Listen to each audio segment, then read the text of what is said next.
All right, welcome everyone to our first session for Empowering Learners for the Age of AI.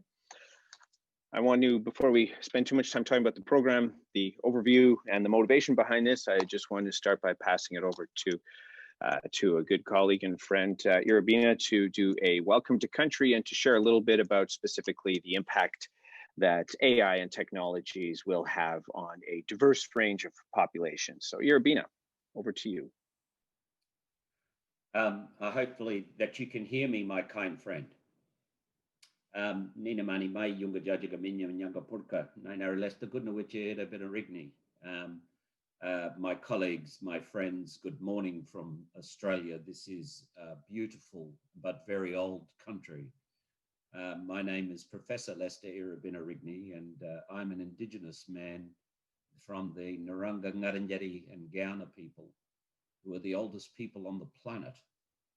And what I'm wanting to do firstly is to do two things, is to welcome you wherever you are to the South Pacific. And in doing so, it is right that this conference open up from the South Pacific and the Indigenous peoples whose traditional cultural custom is to welcome people to country. And one of the sort of key aspects, we've been doing this ceremony for about 80,000 years. And its key aspect is to welcome everybody from around the world, wherever you are situated, in these really strange, challenging times. But also is to set the scene for the conference. And so let me do that in honor of this custom. Our conference today is all about the future direction for the learner of AI. And we are situated, it is right, that the University of South Australia of the South Pacific lead in some of these areas with our terrific scholars that you'll see across the world, but particularly being invited here through the University of South Australia. Why? Because the Pacific is the barometer by which we measure, as the largest ocean on the world, climate change. The Pacific is also is home to the oldest peoples in the world. And the Pacific is also home to the most diverse societies in the world.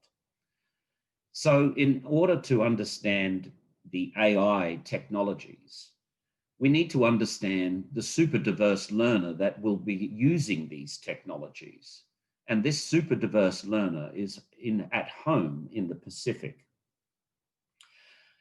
AI and the Pacificans, we are now asking, can AI help us move forward to the direction of some of our greatest challenges? One being COVID, the second being climate change, the rise of e-commerce, the whole notion of geographical and human spread across the world. These challenges face the Pacific.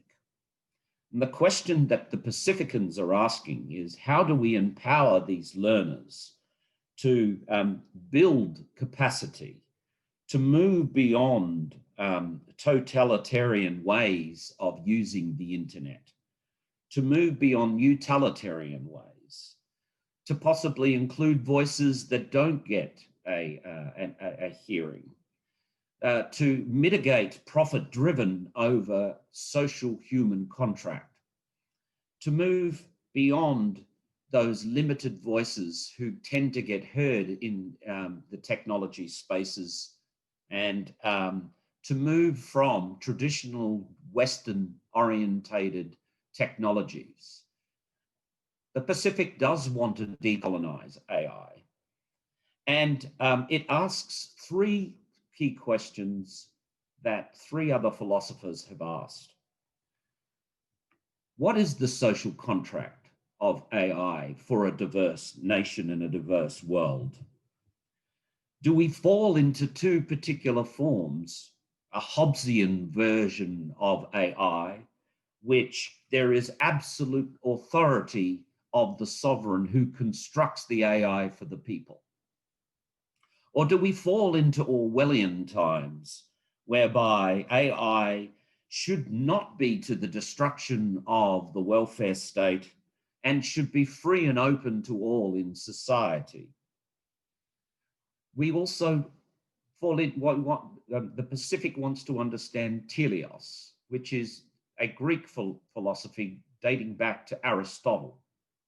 What is the purpose of AI in a modern super diverse world where the super diverse learner should inherit a non-dying planet, and the super diverse learner should be empowered to live as free as possible without any restriction that is caused by technology or government under democracy.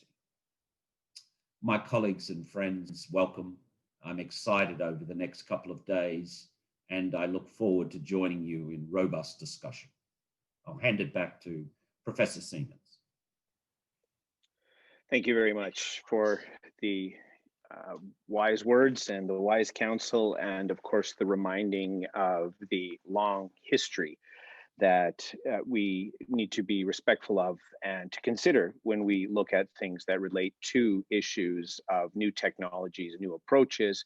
As you've said in previous conversations that we've had, Irabina, is pedagogy didn't arrive by boat in Australia. It has been here for tens of thousands of years. And many of the concepts that you just addressed are central going forward. What is equity? What is fairness? What does it mean to have all voices involved and included when you begin to move to new technologies that enable greater freedom, but at some level also enable greater capability for control and constrainment? So thank you for the wise words there. What I'd like to do before we move to our opening keynote, Sydney DeMello, who is just joining us in a couple minutes, I got via email.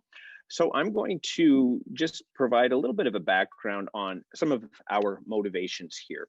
So empowering learners for the age of AI has been a conversation that's been going on for about a year.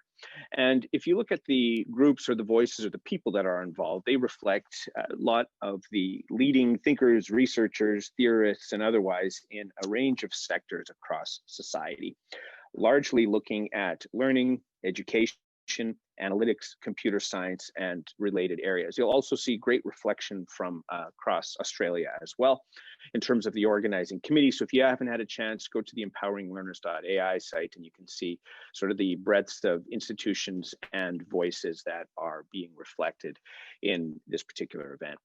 We also have an outstanding range of speakers lined up. Sydney DeMello, who's going to be doing our opening talk, Toby Walsh, who will be doing our second keynote later in the day, and then Rose Luckin and Judy Kay, who will be doing our two keynotes tomorrow. One of the things you'll find, though, is that the opportunities for engaging around some complex challenges, issues, as well as opportunities are going to be addressed through conversations that you'll be having with one another over a longer period of time. And that's also reflected in just some of the diversities of the panels that we have set up over the next 2 days that tackle everything from what does work look like to what is the actual reality of AI in education, through to the role of AI in different sectors, and what does AI look like in practice rather than just a concept or a general idea. We also have a key focus that gets down to specifically what does AI look like practically within a school setting. If we were to look forward to what the world might be like in as little as 10 years, assuming, of course, that we continue to see ongoing development with technology, which certainly has been accelerated by COVID in terms of adoption, then what might that look like at a classroom level or at a teaching level if physical classrooms might not necessarily be the case?